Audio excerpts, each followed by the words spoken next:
Okay, so this is the part where things get a little bit more complicated, but it's very easy to do. So we're going to select the faces. So we're going to select the top face. We're going to go E for extrude. Then we are going to rotate, R for rotate, and just rotate it in just slightly.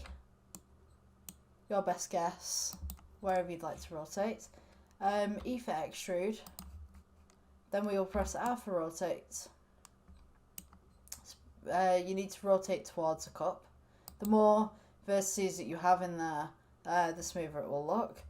E again, and we're just going to continue to move that till we've got a good solid kind of handle. Right, I'm going to try and make this so it's flush to that. So I'll zoom in a little bit so I can show you what I'm doing.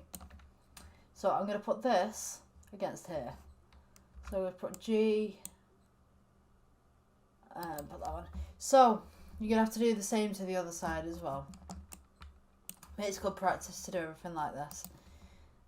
Later on I'll show you ways that you can do this a lot easier.